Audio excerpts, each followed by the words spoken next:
Well, now we have Bob Belcher, Sterling Archer, Ben Katz. Woo! Carl, we have the one, the only man with a van, Jon Benjamin. Thank you, August. Thank you. Thanks. Hey, everybody. That's enough. That's enough. That could have gone on forever. That felt like you guys were not going to stop. Hey. Hello. Thanks for being here. You're welcome. Hi, John. Hi, you too. Thanks for being here. Okay, so we're going to ask some questions. We both have questions prepared, and then we're going to sort of open the floor, and you guys can ask some questions. August, You can start off. Okay, I'll start first. Okay. Grab my little teleprompter.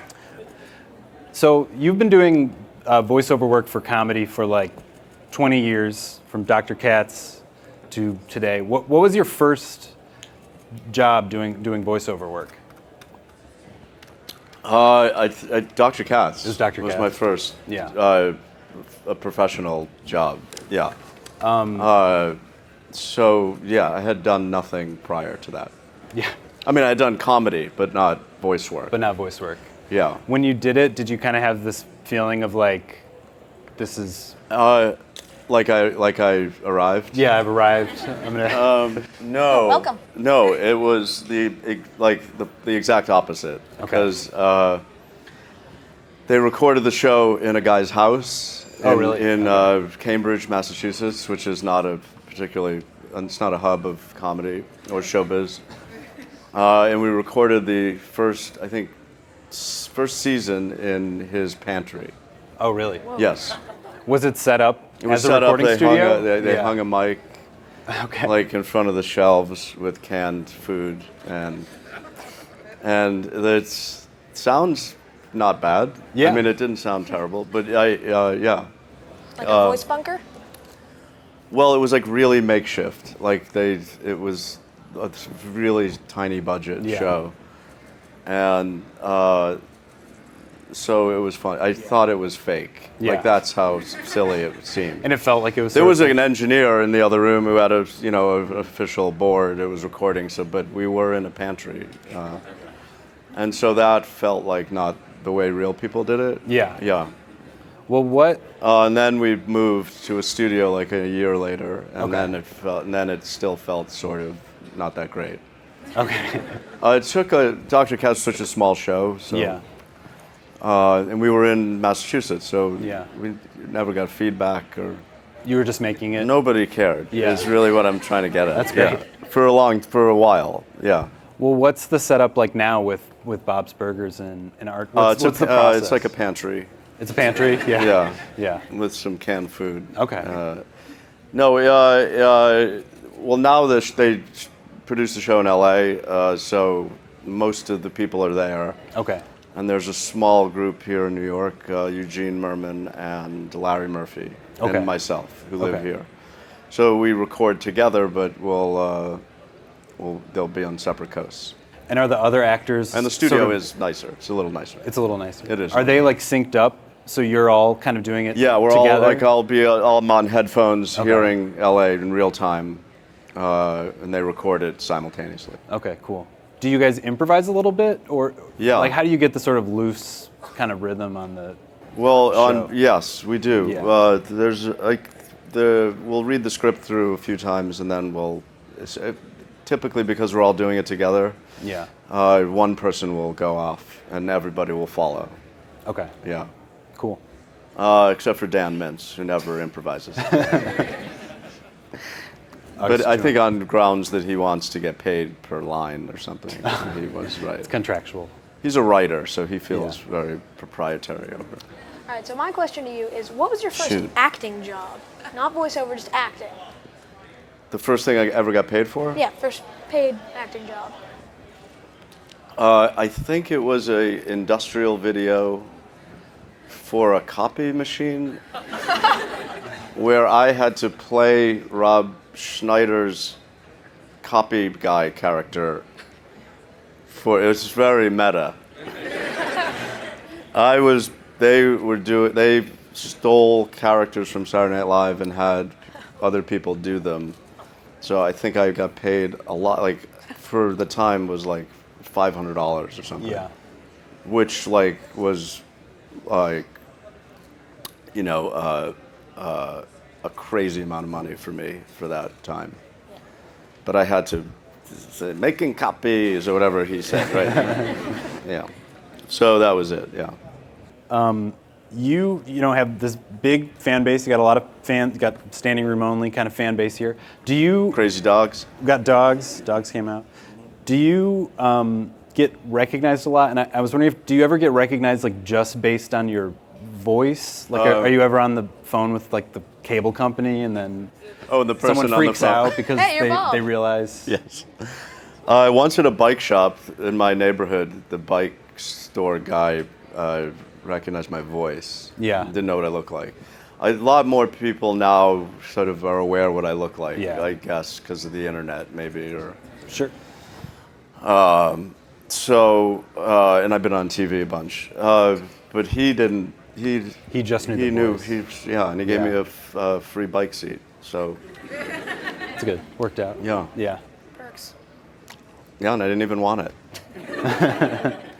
But they had a bin of bike seats, so he gave me one. And it's not a good story, but there you go. But it's a New York story, and those are important. So what was your first thought when you got the call and someone said to you, "Hey, do you want to do this show called Bob's Burgers?" I got the call on the special phone.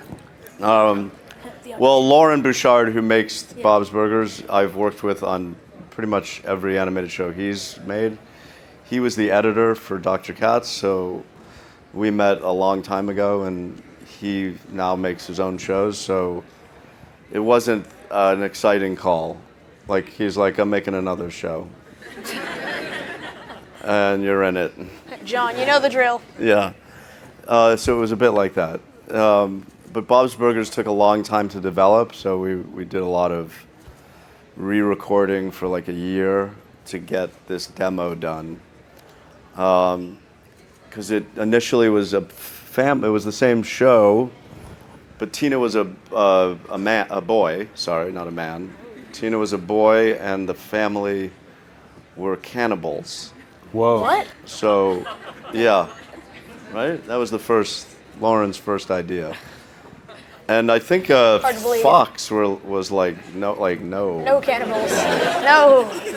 Do you remember like what I happened? remember in we the, in the recorded pilot? one version of it Yeah. where they Were they eating people? What did that sound No, like? it was like the health inspector came Okay. and was like, we found Oh. like human flesh in your meat. Wow. Then that's the scene. No. And then it. Sixth season. Yeah, and I think Lauren told the story recently. Like Fox was like, "Are you really gonna tell cannibal jokes for 6 seasons?" And they changed it for the better. Hopefully. I mean, yeah. I mean, maybe it would have been funny to see a family of cannibals. Yeah. You know, Maybe a little less heartwarming or something. But, Yeah. but yeah. yeah. So I want to talk a little about Archer and Bob and how you're sort of playing these two really popular characters at the same time. What are some of the differences between how you like play the two characters? Like, do you have a sort of a different headspace that you get in when you're going in to play the characters? No, Okay. like not at all. I'm not in any way. Not method. Not method Yeah. at all. Not trained. Terrible at acting, really. But I do. Bob is a little bit easy because we do it together. It's kind of easy to fall into the role because, Right. Kristen Shaw is right there, or not. Sometimes she is, but you hear them, and Yeah. so that helps. So Yeah. it's more like live action, I guess, Okay. because you're all kind of playing the roles together. Archer and Malone they record the lines very sort of. You just kinda we go do through it. scenes sometimes, but a lot of it is read the line 3 different ways and they pick which one they like. Got it. And Archer just yells, so it's like pretty easy to get that, right? Like Right. Right. And oftentimes in the show, it's required. Like I'm always yelling over the din of guns or gunfire or a helicopter. So yeah, Archer's I just yell everything. Yeah. So Bob's a little more subtle He's and more more like like that. myself. Yeah. So that's easy. Okay, are you working on any new shows? Like new shows? I was an actor in Graham's show. Like Graham made a great pilot that I just found out it's not going. So that was a great way to start this. Some other people who were here also. Yeah. They came out. Yeah. I'm acting in a couple shows now, but I'll try and make a new show. I try to make new shows a lot, and I fail a lot. Yeah, every year. I kind of wanted to ask about some of your stand-up bits you've done over the years. Sure. Like, Let's get into the bits. yeah, like you've done these sort of kind of conceptual like character stand-up things. Some with John Glazer. Like I like the Forget Buddies. Yeah. On YouTube. Yeah. I don't know if you guys have seen that. It's worth It's looking on up. YouTube. Check it out. Could you just kind of walk through a few of these? Forget Buddies premises? was a lot of the stuff I used to work with this comedian named Jon Glazer a lot. We did a lot of stage stuff together for years. We had our own kind of stage talk show we did in the Lower East Side. And our bits were, they tested the audience's patience, basically. There was a lot of like really long discursive bits that we did together. Did you because ever we didn't really plan them out. Like for Okay. the Forget Buddies, I remember we did it. It was a show at Maxwell's in Hoboken with Yola Tango, and they would host these Hanukkah shows, and they would have comedians do like the middle of the show, and we were just doing a dumb bit in the car where we couldn't find a parking space. So every time we pulled up to there was a hydrant, and I would say, "Forget about it," because we were in New Jersey. So that bit came just from trying to park before the show. And then Rest we is went up history. and sort of improvised Yeah. this comedy duo. Did you ever have a performance where the audience got like pissed off and? Yeah, but a long time when I started doing comedy in New York, that was like that was a big part of almost every show. Did you I kind of was want? involved in. Did you want them to? A little kinda- bit, yeah. With John Glazer and I shared that sensibility. I Yeah. think there was a definite like we wanted people to leave. Yeah. Yeah, we did a thing called, I remember we did a bit called Get Hyped, where we just came out and danced to this song, like Get Hyped, and we hyped up the audience, we danced around, and then we were in shorts and a tank top, and then we ran out, and then the song would start over again, we ran back, and we did it, I think, like 27 times, and we kept coming Oh my back God. till everyone left. So it wasn't quite comedy, but like there was always like one person who Yeah. would come up to us and say, "You guys are geniuses." Right. So you'd always rely on that one crazy person who was like, "You're brilliant." Yeah, maybe not. Okay. Here's a little bit of a philosophical question. All right. What would you like your tombstone to say? I had to sneak one in here. No, yeah. Curious what you'd like people to remember you by. Well, I'd like them to remember me by my tombstone. So, You wanted to say just my tombstone? This is H. Jon Benjamin's tombstone. Please don't desecrate it. maybe here lies question mark. I don't know. Yeah, just a question mark. Here lies that deep voice guy who was on TV for a while. That would be sad, but that would be. My kid's here, he would be like, that would be the worst to visit that tombstone. He'd be like, he was that deep voice guy from TV. My dad. What are some of the kind of weird interactions you've had with fans over the years? I imagine you have a lot of super fans. Yeah. Or weird gifts? Have you got any kind of weird gifts or gift? A weird gift. I once took a hansom cab ride with 2 fans, and that was a huge mistake because those are really long. What's a handsome The cab ride? the Central Park. Oh, a horse, like a horse ride. Yes. Oh, okay. It's called hansom cab, right? Yeah, hansom cab. I thought it was like, It's Hansom, I believe, right? Not handsome. I thought it was like one of your fans was very good looking. Ooh, I'll take a cab. It's ride not a with you. hansom cab at all. But it was a spur of the moment thing. They were like I was Hey, get in a horse with me. I was walking out and they were there, and the interchange took place right in front of a hansom cab, and I was like, hey, you guys want to take one with me? And then I did, and they were from Drew University, and they were really annoying. And I was like, and they don't I felt I can't get out. Like I was sort of stuck, and then Yeah. I was like with 2 college kids for like an hour. We went around Central Park, and then What did you guys talk I learned about? never to do that again. Yeah, Like yeah. that's what but that was a weird interaction, but it was my fault. Okay. Yeah. I think would have been like, They were probably thrilled. they were thrilled when I was like, let's go there's a hansom cab. Like, Because we were yes. standing right in front of them. They're like, oh man, we love you. Like, hey, well, yeah, thanks a lot. Nice meeting you guys. You want to take a hansom cab? And they were like, what? Like, yeah.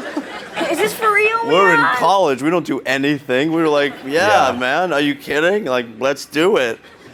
And then it was the punchline was on me, because I sat there and we had nothing to talk about. Forget about it. And they were kind of like bummed out by the end too. They were like, like we are, like now we're just in a sad hansom at the cab end. with an older guy.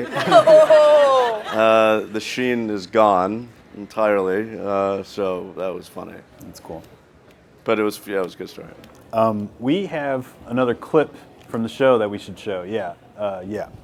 Let's show the show. Let's show the show.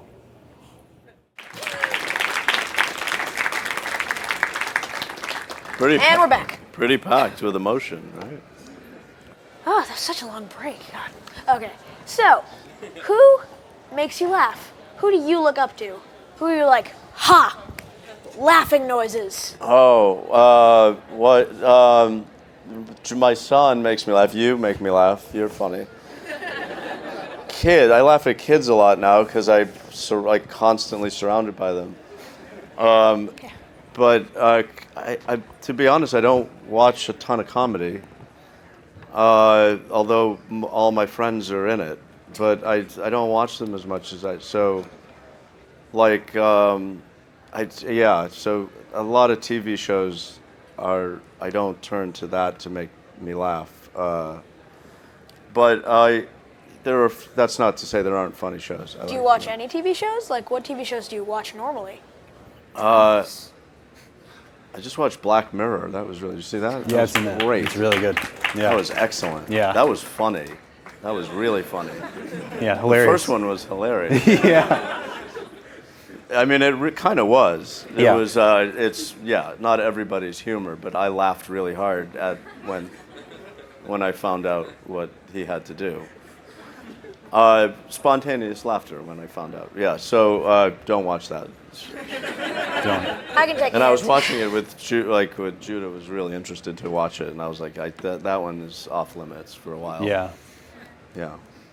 And then I'll watch shows that my friends are in. Like I watched Last Man on Earth. But you just and said I you really- didn't. Well, like I'll check in on it. Oh, okay. Yeah. So The Last Man on Earth was, I thought, funny, really funny. And that's it. Yeah, that's it for today. That's it? Yeah. And then basketball. I watch a lot of basketball. Well, you rubbed off on your son. That's hilarious. Who's They're your so big. Who's your team? Is it Celtics? Boston Celtics. Yeah. That's my team. I called them the Celtics the other day, and people just started beating me up. I was like, Celtics, what are you talking about? That's the original pronunciation, right? Yeah. Celtics! You guys have a Bob's Burgers live show that you do? Yeah, we did a tour. What was that like? Like, what was the show like? Well, everybody on the show does stand up, so they did the first. You were there. Yeah, I was and so the cast does stand up, and then they read the script, and then they did like a Q&A. So Okay. it was great. We did one like 3 years ago, and I think the majority of the audience were there to see the performers Yeah. more than the show. I remember people coming up afterwards and like, that was great, and I'll check out Bob's Burgers. Oh, really? Like, and at much smaller venues, you know, like it was like a 300-seat theater or something, and now they were doing like the Beacon, Yeah. and everybody was there because they loved Bob's Burgers. Like, I mean, everybody still likes the performers, but Yeah. so in 3 short years, it's a huge difference in the amount of fans. Yeah. August, do you have another question? Do I? No, Okay. I don't. August Okay. is done. August is done. August is going to piggyback off your questions now. Do you want to show the last clip, and then maybe we open up the floor? Okay. Hi. So I first became familiar with your work on the show Home Movies. I'm a Yes. big fan of that show, and I once read in an interview with Brendan Small where he claimed that you had never seen a single episode of the show while you were working on it. And I Yeah. just wanted to ask, is that still true? And if it is true, will you ever consider watching it? Because it's a very funny TV show. No, I mean, I was aware of it at the time. I have seen clips on YouTube. God. No, I've seen whole episodes. I didn't watch it like then. I don't know why. We spent so much time making that show. I feel like it was such a weird show to do. We did like, because it was, especially when we first started it, we did it like piecemeal, and we would just kind of roam into the studio and like improvise for like a whole day. And Lauren Bouchard, who was co-creator, would like stay up and drink and edit like and this like that. It was like bizarre. Wow. So it was a weird like kind of suffocating few years. And then they got a writer finally. Like there was no scripts in the first season or first season and a half. We just improvised the whole thing. Wow. Really? Yeah. I mean, it had an outline, and you just kind of follow. We want to like- get this accomplished in this Yeah. episode. So there was Do it. that, but and I've watched but definitely then no, I didn't watch it that much. Hi, my favorite episode of Archer is when he has amnesia Never watched it. Never watched Archer. No. and thinks he's Bob. Can you talk about doing that episode, if that was weird for you, and if we might see something like that where you incorporate your other characters? Well, there's a lot of pressure on Bob's to return the favor, I guess, if it was a favor. Lauren has been trying to figure out a way to do it, but they did it so well on Archer. I think he's got a lot of pressure because he doesn't want to just. And the worlds are much different, but it was very clever the way they couched that, and Lauren has to think of something. He has pressure to figure out how to. Well, everybody asks art- that. yeah, like okay. if you go to like a Comic-Con or something, Yeah. everyone they talk about that. That episode. Especially animation fans, when Yeah. that happens, it's a big deal. Yeah. Like because there's a crossover, and Everybody loves a crossover. everybody likes crossovers. I guess I didn't know that, but so I hope we'll figure something out. But Adam Reed, the guy who makes Archer, is a big fan of Bob's Burgers. He watches it, and I'm in it. Are you? So it was easy to broker a deal. He just asked me. He didn't know Lauren, so he asked me to propose the idea, and Lauren didn't care. He was fine. Like, yeah, go ahead. And I don't think he knew what he was going to do. So, they needed to legally say you can use Bob as a character. Okay. Yeah. In the same vein as the awkward horse carriage ride, have you ever had your own, never meet your heroes kind of moment? Meeting my heroes. Mm-hmm. Wow. I chased after Reagan. No, he was not a hero. He was not. Just to bang on his car. You idiot. Not really. Although I just had a conversation recently about this, because I live in the West Village and you see famous people all the time, and I'm never that excited to see Matthew Broderick. I mean, I like him, but I don't, like, if he walks by, I don't give a shit, really. So, but I stood behind, at a coffee shop in my neighborhood behind Robert Plant, and I, like, almost shit myself. Like, I felt like I was 11. That's a first. It was, and he looks so cool, like, he looks great, and he speaks, I heard his order, he ordered a latte. I don't know, it thrilled me, I don't know why. Yeah. I was like, maybe a moderate Led Zeppelin fan, but I don't know, I just thought that, so that's the best I got. And sorry about Matthew Broderick, he's fine, he's really talented. You were really on the cutting edge of cartoons for adults, where adult men can't grow up. Who are we making cartoons for these days? Oh, I see what you mean. Well, I think children will always want to watch animation, I feel like. And I think a lot of television's made for children, even grown-up shows to an extent. I mean, I used to watch Saturday Night Live when I was 11. It probably wasn't specifically for me, but I loved poaching into that territory as a kid. The shows I'm on, Bob's Burgers, I guess you could, I mostly children like it, I think. I don't think it's specifically made for them, and Archer certainly isn't. So, kids, I don't know how to answer your question. Kids are like, yeah, kids probably have a lot more options on what they can watch. So, and there's tons more animation. So I guess, and they're watching crazier stuff than they used to. The availability is crazy. My son watches Netflix constantly. It's like, it's endless. So, Dr. Katz, the first cartoon animated show, was made for adults. Like, yeah. And everybody involved had that in mind. They were making a show for an audience of adults. And whether children liked it or not didn't matter. That would have been just an aside. I think networks like it when children like shows, then they watch them forever. So yeah, that's all I got. With Bob's Burgers being like as broadly appealing as it is to its Fox network show, it's on the Simpsons time slot kind of thing, but it's still kind of really critically acclaimed. Do you think you guys could have done this 3 shows ago? Or was doing all those shows before practice what made you able to do this, where you're able to get on Fox and still not lose that edge that you had back with Home Movies and Dr. Katz? And well, yeah, I think Lauren Bouchard's his tone.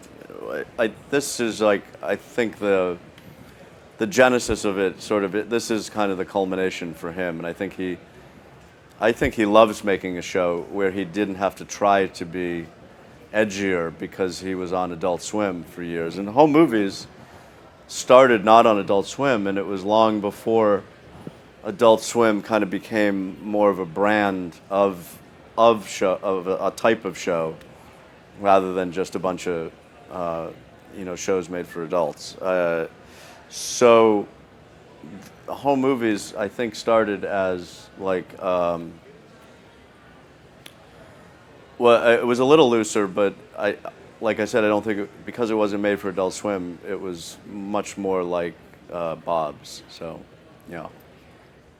Hi, John. Thanks for being here tonight. I'm just curious about the Bob's Burgers Archer crossover episode. What was it like playing both characters, and did you have to like split your personality from between Bob and Archer? Just a little bit your perspective on it.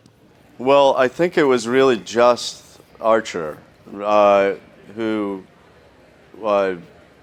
thought he was Bob. So I played him as Archer, I guess, because that's the way it was written. so I didn't have to go back and forth. Yeah, I didn't get too deep into figuring out how he had lost his memory and if he was. I just played him as Archer, but who ended up in Bob's world because he was drugged or something. Yeah. So that's how it goes. Hi, huge Hi. fan. Really Thanks. nervous right now. Don't be. Same here. Since Bob's Burgers, the Belchers were apparently going to be cannibals, and their last name is Belcher, which I think is funny. Was the first episode about Louise telling her classmates that there's human meat in the human flesh in the meat?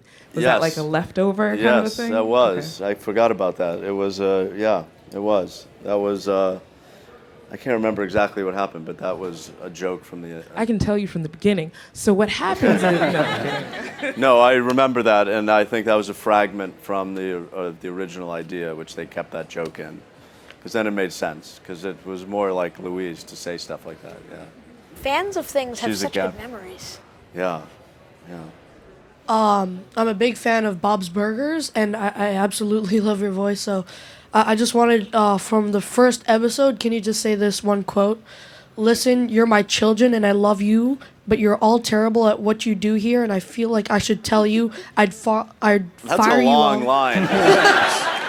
Can I read it? Yeah, give me the phone. You are friends with children. That took so long. There was no way I would have remembered that. Oh, that is a long quote. Listen, you're all my children and I love you, but you're all terrible at what you do here, and I feel like I should tell you. I'd fire all of you if I could.